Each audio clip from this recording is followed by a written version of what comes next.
Good morning mga ka-DI. Magandang umaga sa atin lahat guys.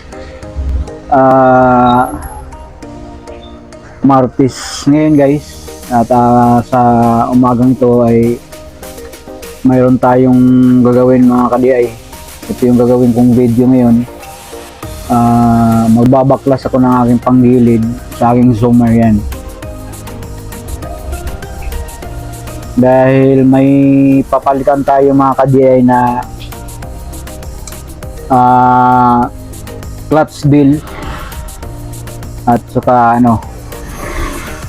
yung clutch lining. Ito guys, kung makikita nyo, yan, sunog na siya mga ka-DI. Yan talagang kailangan na papalitan. Pero itong na clutch bill ko guys ay yung naka-groove siya, kaya maganda naman yung performance siya, malakas sa humatak dahil kapit na kapit yung clutch lining niya. Pero ang problema ko, madaling maubos yung clutch lining ko guys. So yun, ito yung papalitan natin. At ito naman yung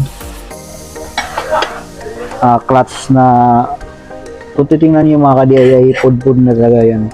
Lumalapat na itong dulo nito yan lumalapat na siya dito. So palitan na rin talaga itong clutch bill na to. Kung titingnan mo yung may tama na siya, kuminis na yung dito na side sa ilalim, tapos maitim na siya guys. So makikita mo siya na talagang sunog na siya. So yun yung gagawin ko ngayon mga ka-DI, at ito naman ay tatanggalin ko, babaklasin ko guys. At ang ating ipamalit, mayroon akong nabili na clutch bill at saka clutch lining sa online lang ito guys. Alam ko Honda din yung tatak, pero hindi ako sigurado kung genuine parts talaga to. Pero itong clutch lining sa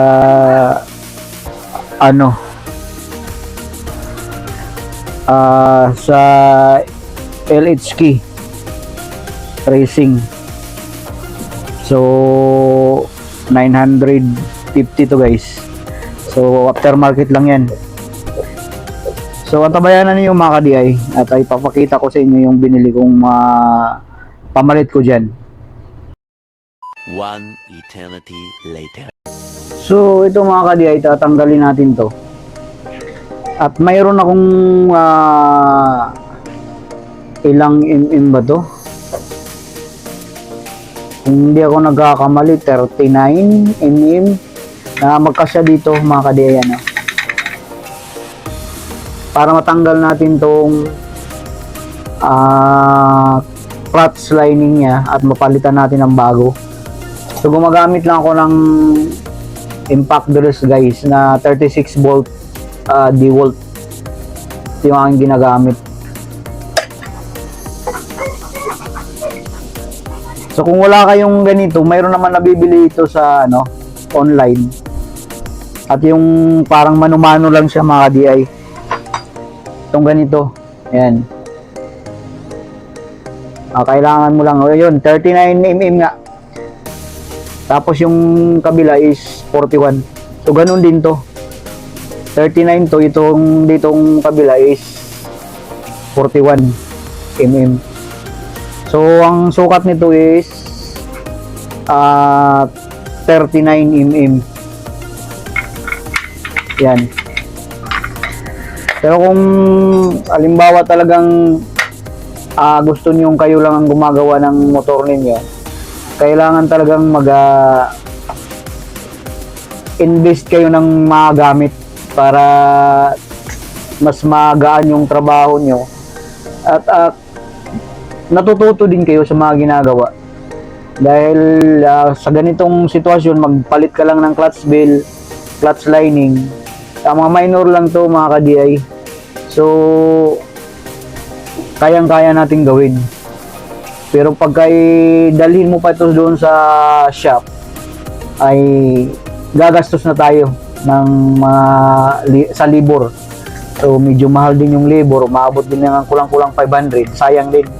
So, kung mayroon kang mga gamit at matutunan mong mag-repair ng sarili mong motor, itong panggilid kasi kailangan matututo ka dito dahil talagang kailangan mong ikaw lang ang gagawa dahil may minor lang to mga ka-DI. Marami tayong mabibiling pisa sa aftermarket o di kaya genuine parts sa Honda. Lalo na itong motor ko ay Zoomer. Medyo mahirap to, pero yung ibang mga tulad yung Honda Beat, mas siya, mabilis yung mga pisa. Pero halos magkaparehas lang sila ng Honda Beat. Version 2 o Honda Beat Carb. Ang itong mga pisa dito, halos magkaparehas lang sila ng laki, ang sizes nila. So, medyo hindi rin mahirap palitan yung Zoomer. Pero kung mga genuine parts nito guys ay mahal talaga. So, tatanggalin ko to mga DI.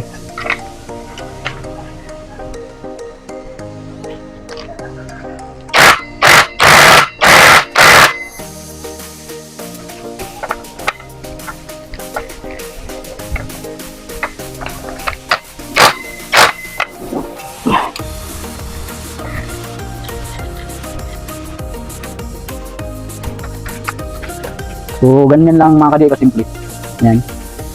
Pag tinatanggal mo siya, wala kasing stand yung camera ko mga ka-DI. Ayan.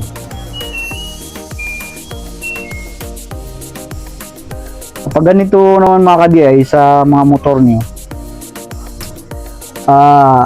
ang pagtanggal nito, may mga lock to siya. Oh. Susungkitin lang to ng flat screw. Ito. So matatanggal na ito mga ka-DI. Tapos pwede na natin palitan. So antabayanan nyo mga ka-DI. 1 eternity later. So yun mga ka-DI, tatanggalin natin yan. Susungkitin lang natin ito mga ka-DI yan. Kung nakikita nyo guys, yan, lapit ko susungkitin lang to, may mga gatla naman yan. Yun. Tumalon eh. So ganun din to. Yan. Tatanggal yung lock na yan.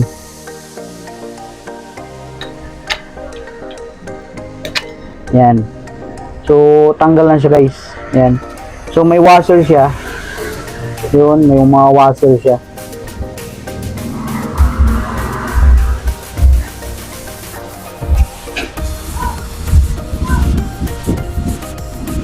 Pero nasaan yung washer na isa? Ayan, ito. Ayan. So, ito naman, tinatanggal natin. Gamit lang tayo ng long nose mga ka-DI. So, ganito lang magtanggal mga ka-DI ito. Angat mo lang ng ganyan.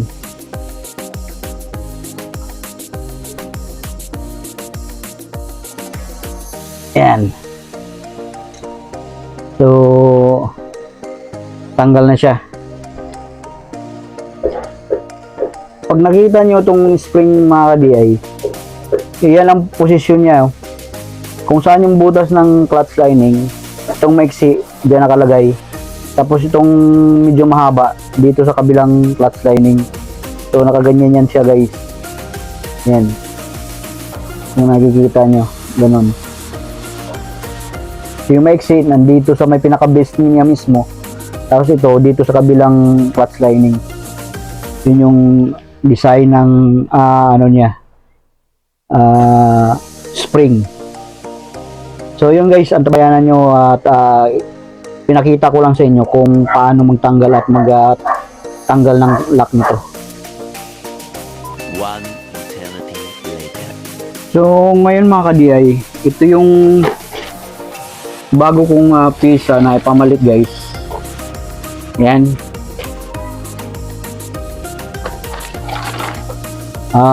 Sa Honda naman to nabili ko. So Genuine part siguro to, pero hindi na siya guys naka-groove. Ayan oh.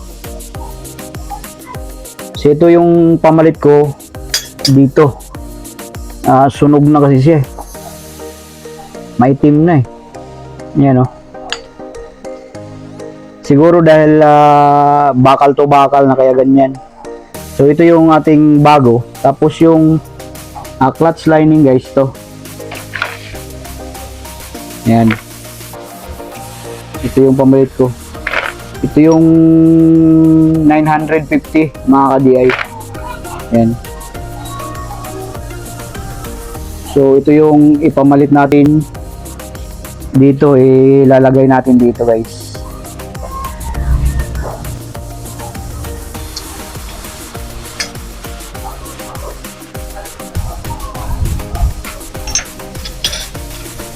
So ganun yung sit up niya at dyan natin ikakabit to.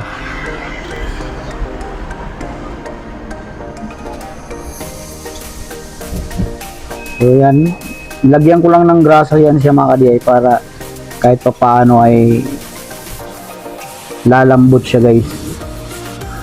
Pagpasok natin dito at saka dito, pagka may grasa siya ay gaganda yung ano niya, swabe yung pagpasok niya. Yan.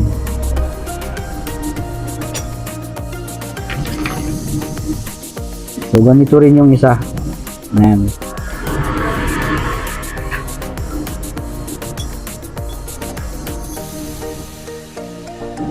So ganon na yan mga ka-DI. One eternity later. So yun mga ka-DI, na simbolo ko na siya guys. Ayan.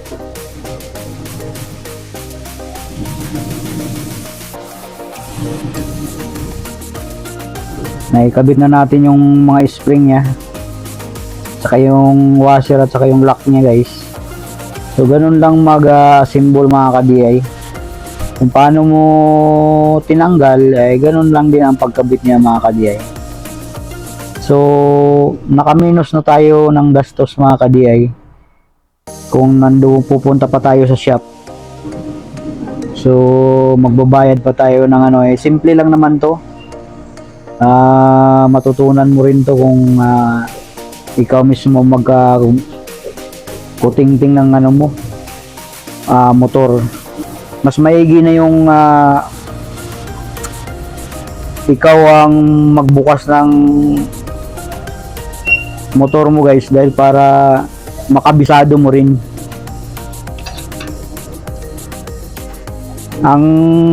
The best advice ko dito mga ka-DI, yung halimbawa may bago kang motor ngayon at yung una mong magpalinis ng panggilid guys, yan, titingnan mo yung gumagawa. So doon ka matututo kung ano yung ginagawa niya. So sa susunod na kailangan mong magpalinis ulit ng panggilid mo, so ikaw na ang gagawa dahil kayang-kaya mo nang gawin dahil nakikita mo siya in actual. At kailangan mo lang talaga na mayroon kang kumpletong kagamitan tulad nito, ganito, ito T-rings, so itong ganito para dito sa drive pulley, pa ito patanggal ng nut dito, at saka ganito naman, anong size nito, na para naman dito sa torque drive yung tornilyo dito. So yun lang guys, antabayanan nyo at ay kakabit ko siya mga ka-DI. One eternity later. So yun mga ka-DI, simbolin na natin dito. So compress lang natin na ganyan, idiin lang siya na pa ganyan.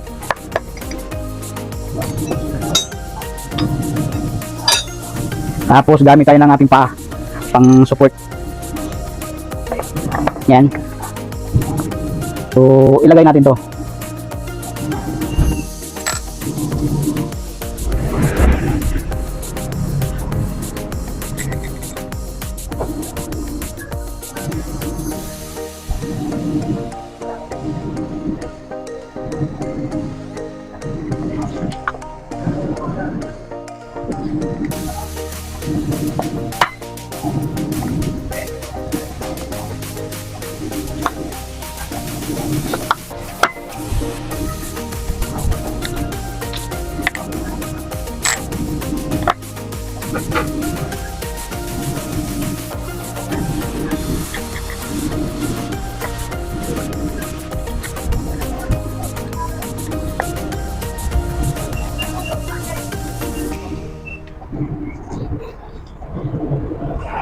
So ganoon lang mga ka-DI.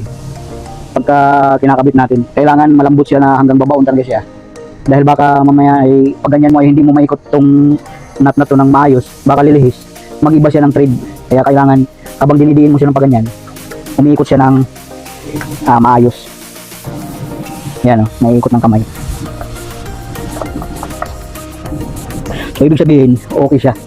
Maayos na pagka tama yung pagkalagay niya. So higpitan natin guys.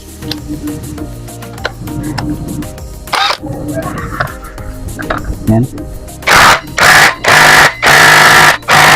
Yan. So higpit na siya mga ka-DI.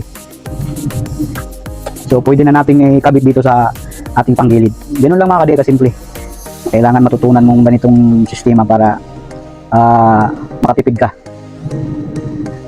Dahil sa libur ngayon magpagawa ka sa mga shop, medyo mahal na, mabigat sa bulsa. So i-assemble ko to guys, kabayanan lang ninyo. One eternity later. Assemble na natin mga ka-DI.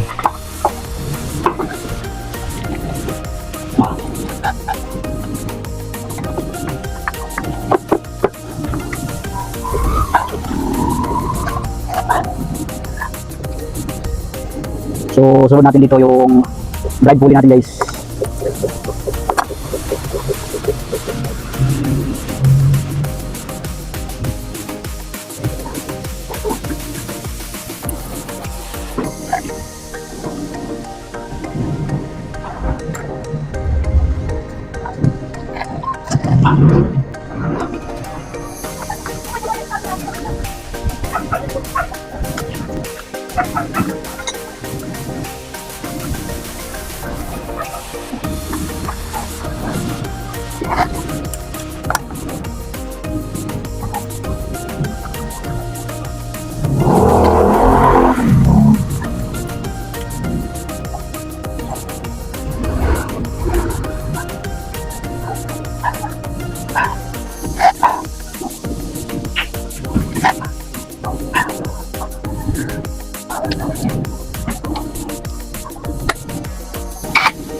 So yun, kabit na natin itong mga ka-DI.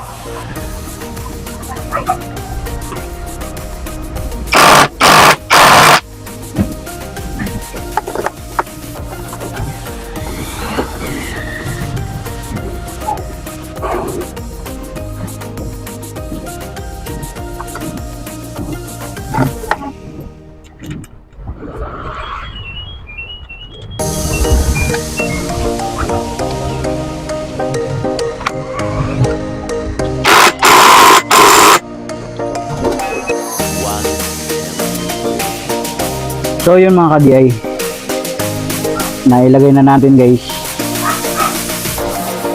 Ito yung Bendix starter ng Zomer. Nasiraan na rin ako nito eh. Biglang napudpud siya, tapos sumabit rito. Hindi gumagana siya, parang akala mo naglalak eh. So nakabili ako nito ng bago. So ito guys, nailagay na natin yung clutch bell natin. So pinalitan na rin natin ng clutch lining. So tatakpan ko siya mga ka-DI at maya maya titesting natin kung okay ba siya. Ginawa ko to mga ka-DI dahil sa ngayong Biyernes ito ay paparehistro ko malayo-layo ang takbuhan niya, kaya kailangan kong palitan ng clutch lining mga ka-DI. Tapos baguhan ko rin siya ng clutch bell na hindi na siya naka-groove. Ito kasi naka-groove eh. So yun mga ka-DI, mamaya titistingan natin guys kung okay ba siya. Tatakpan ko lang siya guys, babalik ko lang yung crankcase niya. Yan. So, tune in lang kayo mga ka-DI.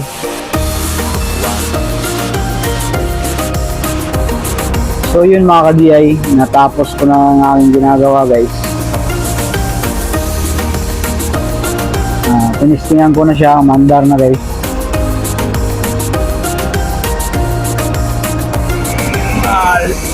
Malakas yung ano ng gulong mo. Yung mas bago pa, kumakapit ng bagya kasi. Kaya medyo may kapit yung clutch.